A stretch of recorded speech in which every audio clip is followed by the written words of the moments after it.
All right, my sweet friends, it's Kate here with the Mama's Making Countless. And today we have a very special guest, Angela from Angela Q Consulting or Coaching, Angela Q Coaching.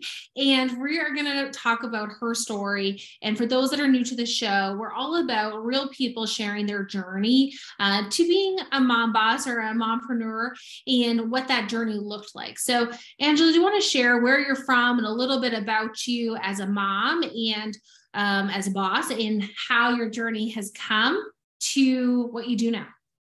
Sure. I am a mom to 3 boys. We are in super interesting stages of life right now. Our oldest just turned 18 and will graduate. And then we have a 15-year-old and an almost 12-year-old who's at the middle school. I've been married for this July will be 20 years. So super excited about that. My husband is from Guatemala, actually. And so we have a multicultural family, I guess you could say. And I am currently a Christian life coach. And so I get to work from home and have the flexibility there, but that's very new for me. I've only been doing it for about 1.5 years. Before that, I had a 19-year career in education. So my background is teaching. And then from there, I went into mentoring and coaching teachers. And then from there, I went into administration and finished my career as an elementary school principal for 5 years. Okay, so let's just stop for just a second, because I think that that's a really interesting transition because it even shows that even as an employee, you had some shifts and some nudges towards what you're doing now. So what was the shift of like, I'm no longer going to be in the education field or education as an employee and instead offer your gifts to others in what you do now? That shift was a God calling on my life, and it was primarily influenced by the pandemic and leading. I didn't leave my assignment until after the pandemic. We'd already returned kids back to school. Things were getting back to quote unquote normal. However, the 2+ years that it took to carry my staff and my own family through that, and being an educator and being a teacher, but as the principal, being the only person who was not allowed to work from home out of 60 staff members, it was super hard on our family. And I was like burnt to a crisp. I had given for 2.5 years in every place. And I'm willing to honestly say that my family was not getting my firsts. My staff was, my students were. I was so focused on carrying the school through this difficult time that I just kind of like took advantage or took for granted what my kids and husband could handle for themselves. And they were getting the least of me and the worst of me. And so it was not great for our family relationships. And so it was kind of a cry for help to God of like, God, what's next? I have nothing left to give. Like, what are we doing?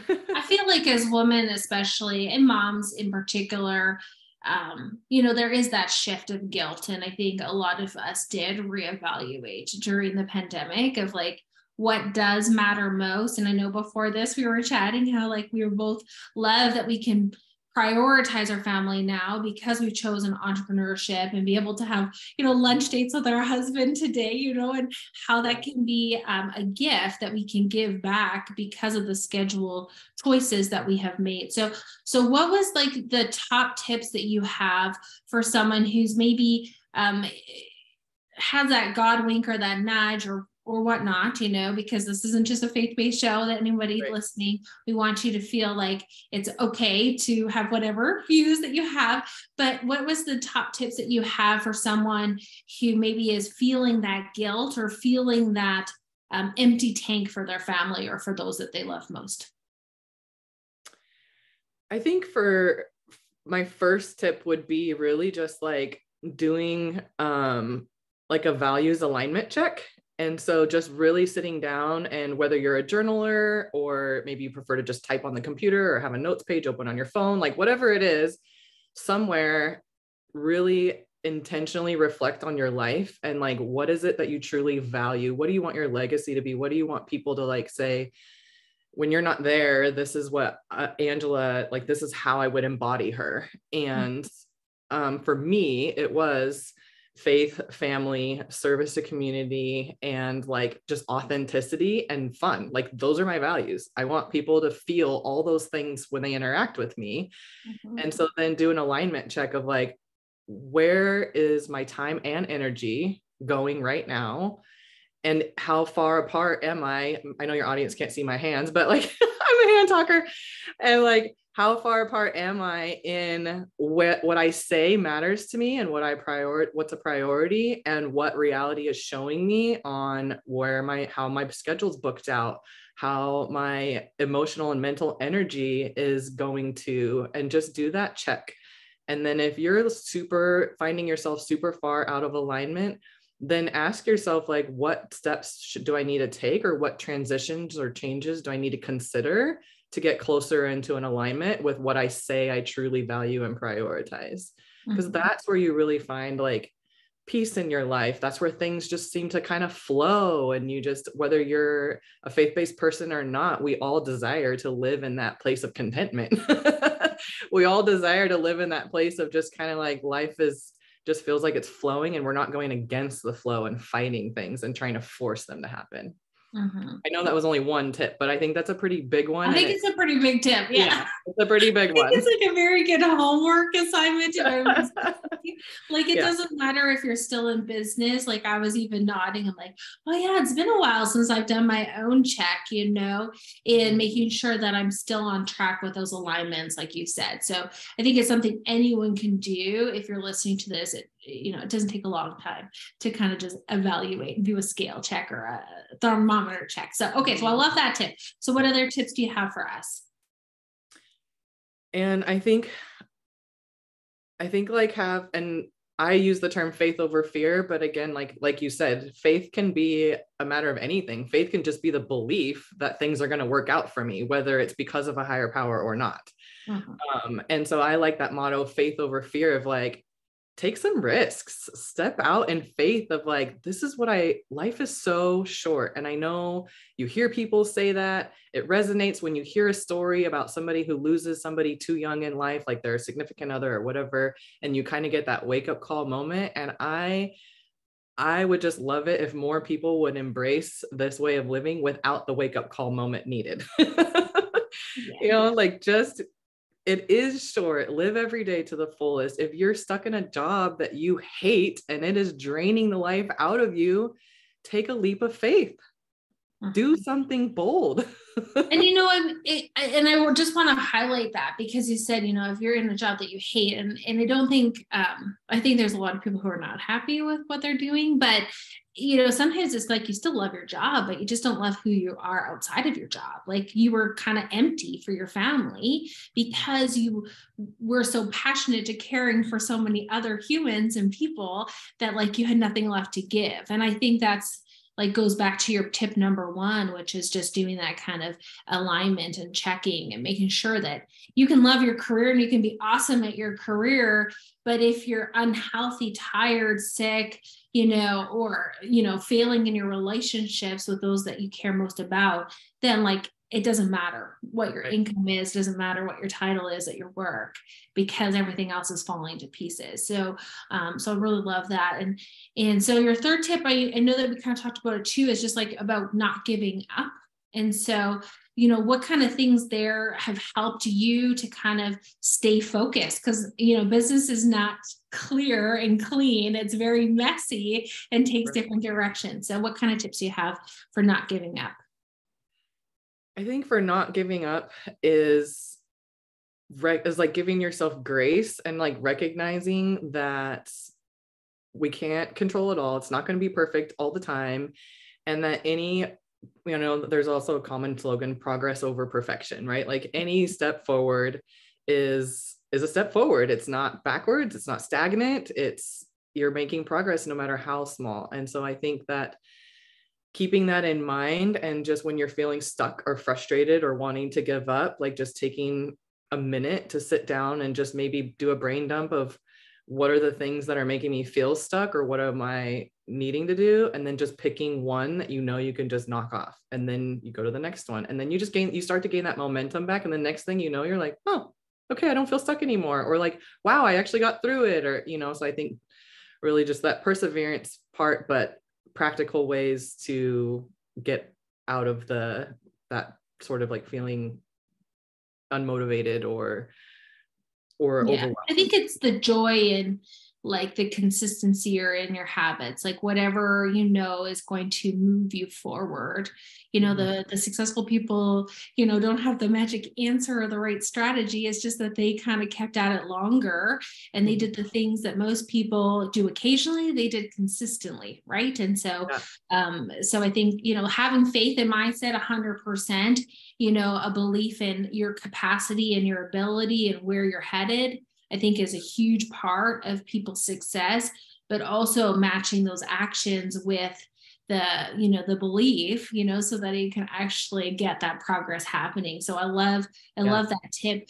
So what kind of services do you offer for people who are looking for that guidance or that support? Yeah, as a life coach, that was because that's a perfect segue, because I was also thinking of like having a mentor or having a coach or even a best friend, biz bestie, like whatever it is, but having somebody who can talk you off the ledge when you need to be talked off, or present, you sort of come to them when you're feeling stuck or overwhelmed, and I like to use the term verbally vomit it all out there and just kind of get it out, but having that person who can be that sounding board. So that's something that it's one of my gifts. It's one of my strengths, is just to receive a ton of information from somebody as they're processing out loud, and just sift through it for them and with them, and kind of reflect back the key pieces that I pulled out while they were processing and talking. So then we can really identify what it is exactly that's at the root of all of this. And then what's the one thing that we want to focus on and pull out, has an actionable step that can be attached to it.